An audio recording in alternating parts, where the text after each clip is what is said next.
Bonjour à tous. Merci chaleureusement pour cette invitation. On est vraiment très heureux de pouvoir faire cette communication à deux voix aujourd'hui, sachant que, voilà, comme vous l'avez dit, on travaille dans un musée fermé depuis 2016 et c'est un musée qui ne réouvrira pas avant plusieurs années, et donc il est important pour nous de continuer à exister et de pouvoir parler de nos différents travaux et avancées. Je suis aussi très contente d'intervenir après l'intervention de Delphine Devaux, parce que c'est des problématiques qui sont quasi inverses. On est sur loin d'un fonds de 8 millions d'items, on est sur un tout petit fonds, le musée départemental Albert Kahn, constitué d'environ 72 000 autochromes et d'une centaine d'heures de fil, donc un micro-fonds. Et contrairement à vous, nous, notre enjeu, modulo l'open data, c'est pas tellement de faire advenir un fonds matériel, un statut dématérialisé pour le communiquer le plus largement possible, c'est vraiment de réintroduire de la matérialité dans un fonds dématérialisé.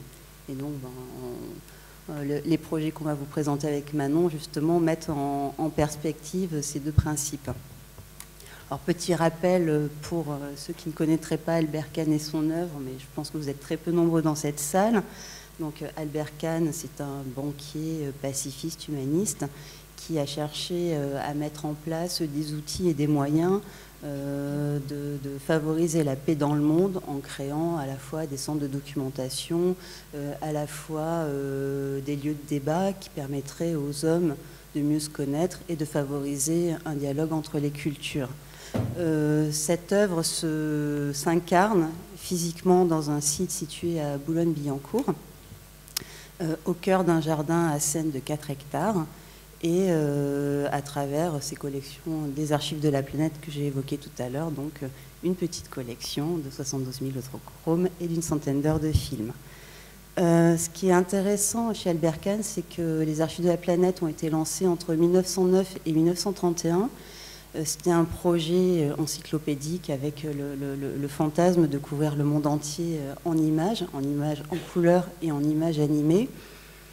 Et que la spécificité de ce projet, contrairement à d'autres projets de collecte encyclopédiques de la même époque, c'est qu'on était dans un projet de production.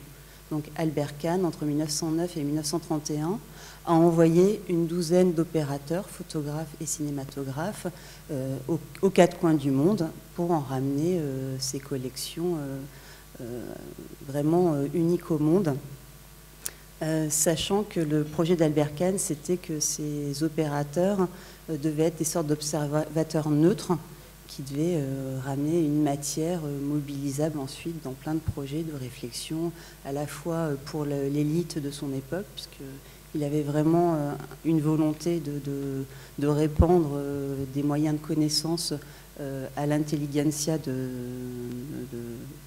internationale, mais aussi de travailler pour le futur et de pouvoir mettre à disposition des chercheurs de demain une source visuelle. Donc ce fond, à première vue, il a l'air assez homogène. Voilà, des autochromes, des films.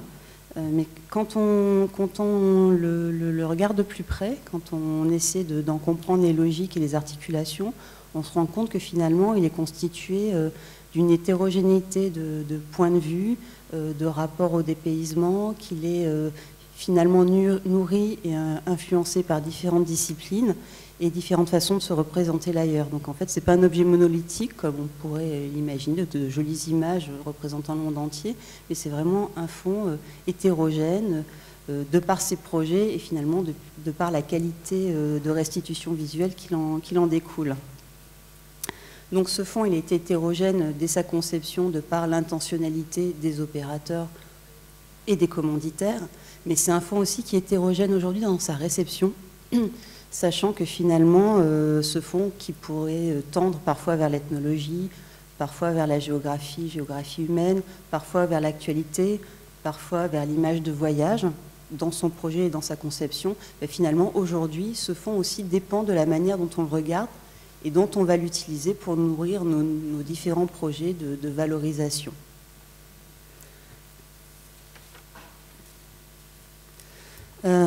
Albert Kahn meurt hélas ruiné suite au krach de 29.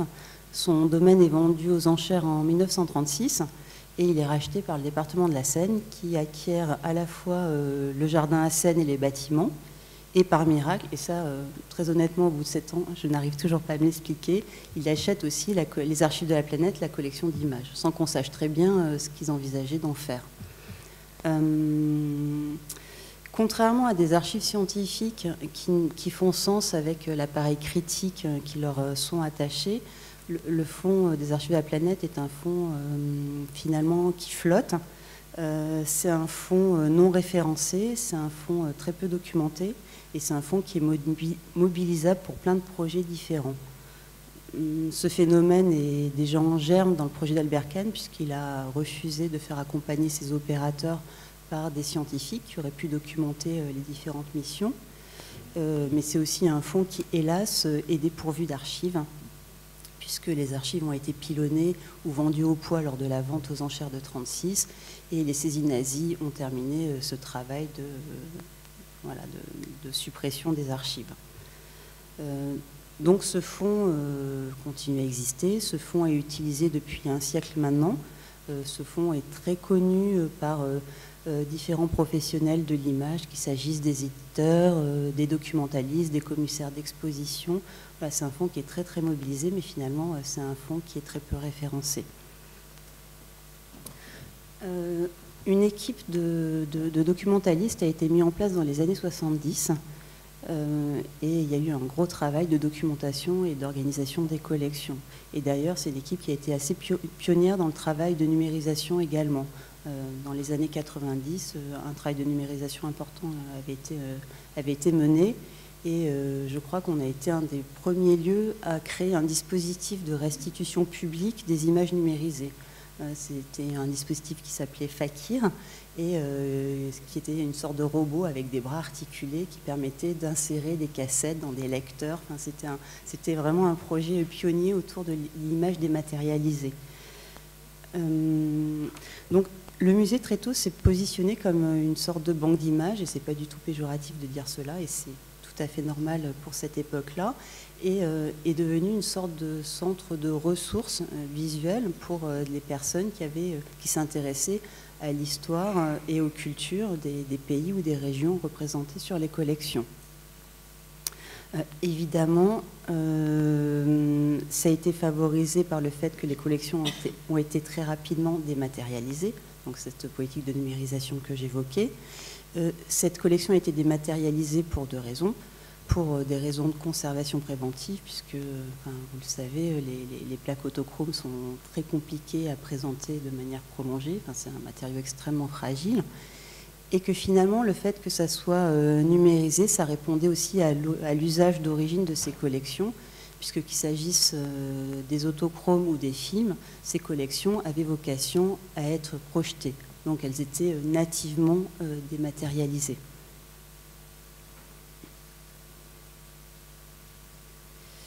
Cette dématérialisation a eu pour conséquence immédiate que finalement l'intérêt s'est focalisé sur le contenu de l'image, sur ce qu'elle représentait, au détriment de sa matérialité et de son contexte de production.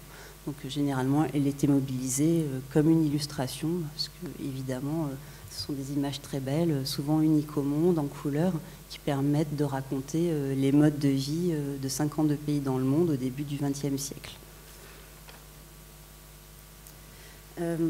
Depuis quelques années, un chantier de réflexion nourri par un comité scientifique assez nombreux et pluridisciplinaire réinterroge néanmoins les logiques de constitution de ces fonds. Voilà, on est un musée, il y a la question patrimoniale qui est posée, il y a un travail d'historicisation de ces images, on essaie de comprendre la raison d'être de cette collection, et sa place au sein d'une production iconographique et cinématographique à la même époque.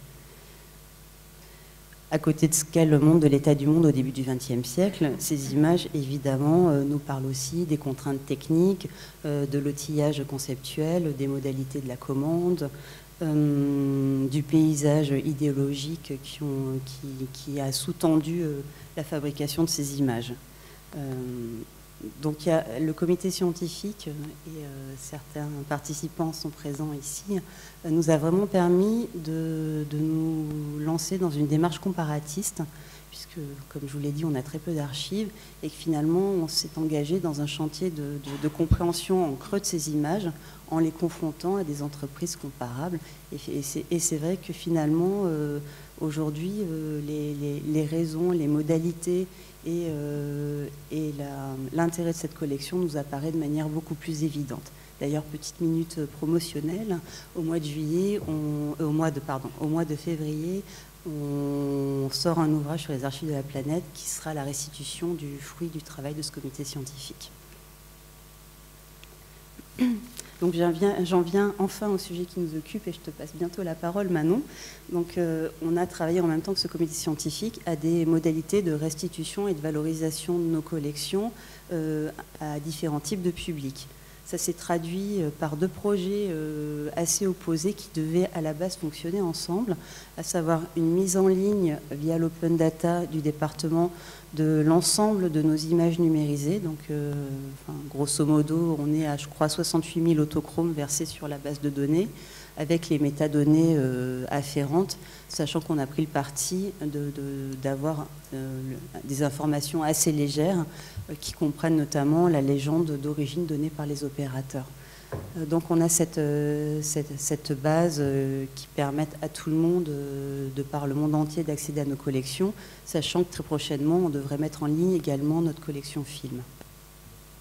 En parallèle, on a travaillé également à la conception d'un parcours permanent qui permettait de réancrer les collections dans une matérialité physique et, puisqu'on est d'abord un musée, et finalement de créer une sorte de rencontre entre nos visiteurs et les collections.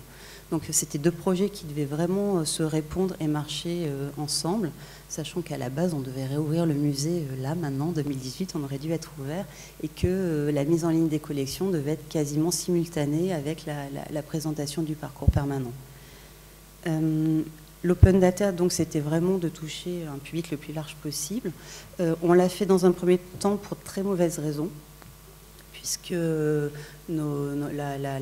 la reproduction de nos images sont considérées comme de la donnée publique et que on doit être en mesure de communiquer les données publiques dans des délais raisonnables dès qu'on est sollicité. Donc, comme on fonctionnait comme une banque d'images, on était très très souvent sollicité. Donc on s'est dit finalement la mise en ligne, le fait d'ouvrir les collections et de laisser chacun se promener et télécharger des images en moyenne définition à son gré, c'était aussi une solution de décharger une équipe de tout ce travail assez fastidieux de session. L'idée aussi, c'était d'inventer de nouvelles modalités de rencontre avec les collections, avec notamment une démarche collaborative.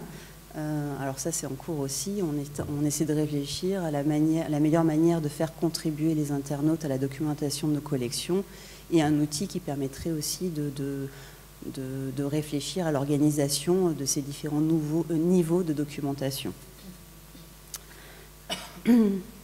Donc cet accès délocalisé, complètement libre en fonction des centres d'intérêt des internautes, pourrait paraître suffisant puisqu'on est les archives de la planète. Dans l'archive de la planète, il y a le mot archive et on peut se dire que de donner accès à la collection, ça suffit peut-être.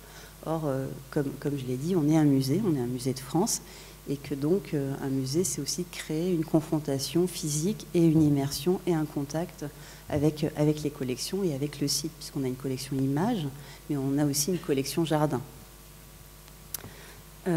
Donc voilà, l'open data seul favorisait une utilisation strictement illustrative et finalement c'est un peu l'écueil dans lequel on ne voulait pas tomber.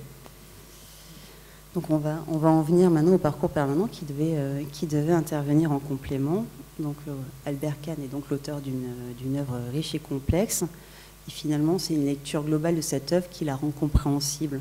Et le projet du parcours permanent, c'est ça, c'est en fait par l'immersion, par la découverte et du jardin et des images, par l'importance donnée à la dimension spectaculaire du projet d'Albert Kahn, puisque c'était vraiment un spectacle, c'était un dispositif spectaculaire qu'il avait mis en place au sein du site de Boulogne. On voulait, par une sorte de mise en abîme, mettre le visiteur d'aujourd'hui dans la peau d'un invité d'Albert Kahn. Donc voilà, c'est vraiment un projet sensible, immersif, qui permet aussi de rentrer et de comprendre les collections par l'émotion, en les remettant dans le contexte du site qui l'a vu naître. Donc voilà, moi je te passe je pense que mon temps est largement écoulé, donc donc je passe la parole à Manon qui va vous présenter ce parcours et les partis pris scénographiques qui ont été adoptés. Alors, bonjour à tous. Je vais essayer en un quart d'heure de vous présenter les éléments essentiels de ce parcours de visite. Comme on l'a dit, donc, il y a un enjeu assez fort à présenter de façon physique et sensible une collection qui est dématérialisée, et donc un enjeu à la fois muséographique et scénographique. Voilà. Donc, juste au préalable, il y a deux idées un peu fortes qui sous-tendent la scénographie. Premièrement, c'est un parcours de visite qui se déploie depuis un nouveau bâtiment qui est en train d'être créé, puis ensuite dans différents bâtiments patrimoniaux qui jalonnent le site et le jardin. Donc il y avait l'idée de présenter finalement l'histoire des images à travers ce parcours, à la fois, enfin, depuis leur production jusqu'à leur diffusion et même leur réutilisation a posteriori. Et aussi questionner le contenu iconographique de ce fond. Donc ça se retrouve vraiment spatialement dans chaque bâtiment. Il y a ce cheminement sur l'histoire de l'image.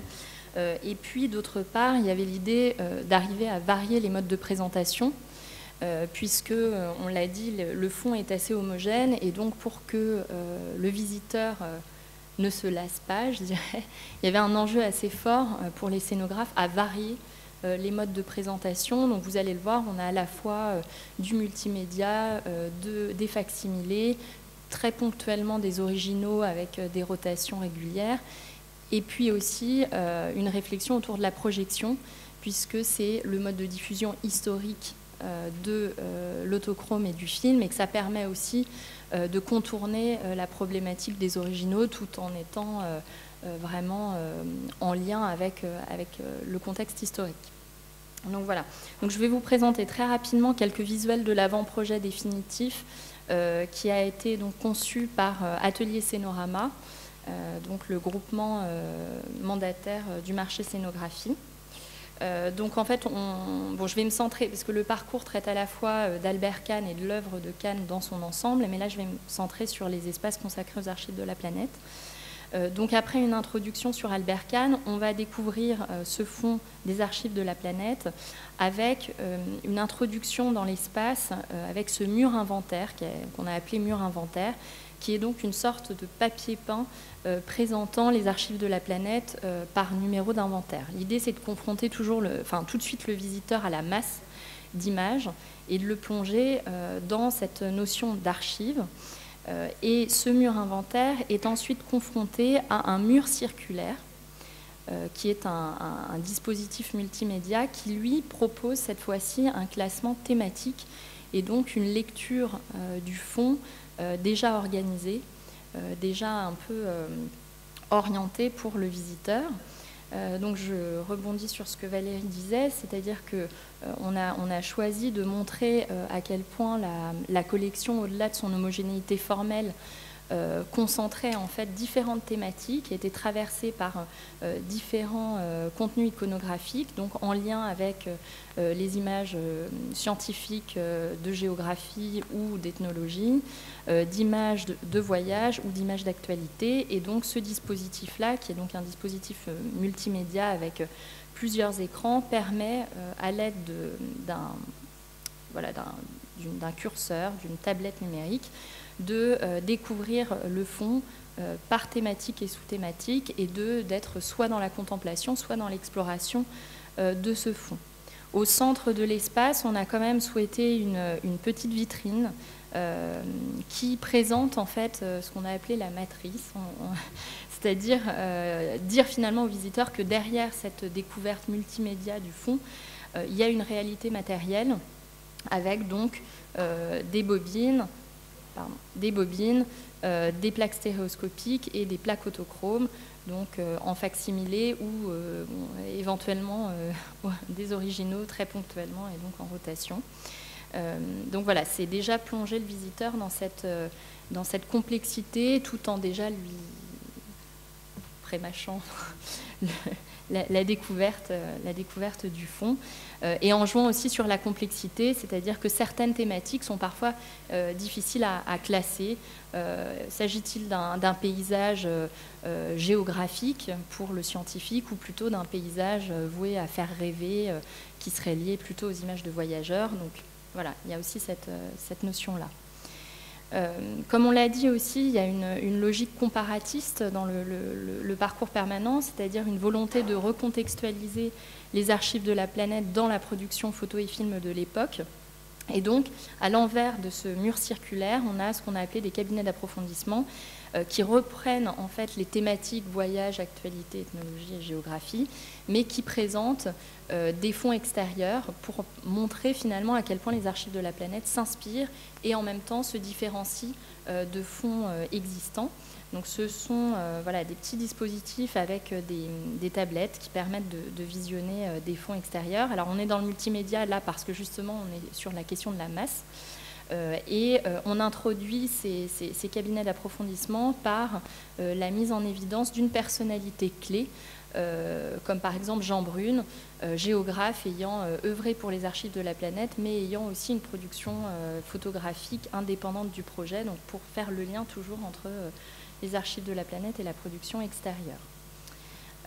Alors juste très rapidement, là ça n'apparaît pas sur l'image, mais il va y avoir aussi un petit module de présentation d'interviews qu'on a appelé les regards croisés, et qui fait intervenir des personnalités, documentaristes, archéologues, historiens, ayant utilisé ces images dans différents types de projets pour justement proposer une lecture un peu critique de la vie de ces images, proposer aussi une mise en perspective. Et donc on va avoir notamment l'archéologue Michel Al-Makdissi qui parlera du fonds Palmyre et comment ce fonds aujourd'hui nous dit quelque chose et permet aussi, enfin est un outil pour les archéologues. On interviewe aussi Riti Pan, le cinéaste franco-cambodgien qui notamment a créé un centre d'archives visuelles au Cambodge et qui nous dira comment nos images du Cambodge font patrimoine ou non aujourd'hui pour la population cambodgienne. Donc voilà, une prise de distance, une prise de recul aussi dans le temps vis-à-vis de ces collections. Donc je vous disais, c'est un parcours. Donc au-delà de cette présentation du contenu iconographique des archives de la planète, on découvre dans un autre bâtiment ce qu'on a appelé la fabrique des images. Donc là, plutôt les coulisses de la constitution de ce fonds. On s'intéresse vraiment au volet matériel, humain, logistique qui a pu impliquer une telle entreprise. Donc vous le voyez, c'est un espace très contraint. Les scénographes ont dû être très créatifs. Et donc, ils nous ont proposé un mobilier d'inspiration mail de voyage pour nous présenter la collection, mais sous l'angle de leur production. Donc là, vous voyez un peu l'espace. Donc il y a une petite introduction avec donc un jeu de malles qui va diffuser un petit programme animé nous montrant une carte, une map monde, et qui nous présente en fait la répartition des missions dans le temps et dans l'espace sur les 20 années d'existence du projet, en complément d'une petite présentation de l'équipe des opérateurs. Donc ce sont des fiches opérateurs qui présentent un peu l'identité de ces photographes et de ces opérateurs films. Et puis ensuite, on a choisi de mettre en évidence 4 profils d'opérateurs qui se démarquent et de traiter en fait d'un opérateur et d'une mission pour montrer comment les images sont le résultat finalement de la personnalité d'un opérateur, de contraintes techniques, mais aussi d'un contexte parfois géopolitique, d'un accès plus ou moins facile à certains terrains. Et donc là, vous avez un exemple, il s'agit d'Albert Butertre, le premier opérateur qui a travaillé auprès d'Albert Kahn et qui a documenté le voyage autour du monde d'Albert Kahn avant même la création des archives de la planète, et qui est un peu qui représente un peu la genèse du projet. Et donc, ce qui est intéressant dans ces malles, donc on en a plus. Il faut se dépêcher. Ah pardon. D'accord. Donc voilà, donc là vous voyez plusieurs malles avec des formes à chaque fois différentes. Là, on joue plutôt sur le facsimilé, puisqu'on est vraiment sur la question de la matérialité de l'autochrome. On a aussi des petits picoprojecteurs. Alors, ce sont des petits dispositifs qui permettent une projection légère pour toujours ne pas oublier le film dans la présentation. Tout ça est complété aussi d'un petit dispositif dessin animé dans chaque malle qui nous raconte le rapport de l'opérateur à son terrain. Voilà, et au bout de l'espace, on a un diorama qui présente là le bagage matériel qu'emportaient les opérateurs sur le terrain. Donc les scénographes ont dû aussi faire preuve de créativité et d'habileté puisque c'est assez petit. Et donc ils ont imaginé en fait un système permettant de montrer à la fois le matériel sur le terrain et puis par un système de boutons poussoirs, être directement plongé dans une ambiance laboratoire pour mettre en évidence une vitrine avec le matériel du développement et de la retouche. Puisque en fait, Albert Kahn avait aussi un laboratoire photo et film sur sa propriété, et donc vraiment la gestion du fond était totale jusqu'à son traitement au retour des images et à son classement. Voilà, et les objets sont, alors là sur le côté, vous voyez des écrans qui, pareil, vont présenter des petits dessins animés mettant en situation les objets pour montrer un peu comment était utilisé ce matériel sur le terrain à l'époque. Donc voilà, l'idée, comme on le disait, c'était aussi d'être dans une vraie expérience de visite et de proposer un discours, une interprétation, mais aussi une expérience attractive, attrayante. Et puis, pour terminer, donc, comme je vous le disais, le parcours vraiment traite à la fois de la production, du classement jusqu'à la diffusion des images. Et en l'occurrence, Albert Kahn, sur sa propriété aussi, organisait des séances de projection des autochromes et des films. Il avait 2 salles de projection, une dédiée à l'autochrome, une au film. Et donc, on va dans le parcours évoquer, alors pas tout à fait reconstituer, mais évoquer ces séances de projection. Donc dans un espace aussi très contraint et très réduit, le visiteur pourra assister à 4 séances de projection. On a, nous, des registres qui nous permettent de connaître les dates, les sujets projetés et les personnalités présentes. Et donc on pourra reconstituer une séance avec des personnalités comme Clémenceau ou Anna Denoy et des images plutôt vouées à faire rêver, ou au contraire des séances de projection plus scientifiques mené par Jean Brune, donc le directeur scientifique du projet, qui s'accompagnait là, pour le coup, d'un discours vraiment scientifique sur les images. Et donc la scénographie signale aussi par un code couleur quelques éléments patrimoniaux, quelques objets patrimoniaux qui étaient présents dans les salles de projection, donc le lustre, la chaise et le projecteur, la lanterne de projection.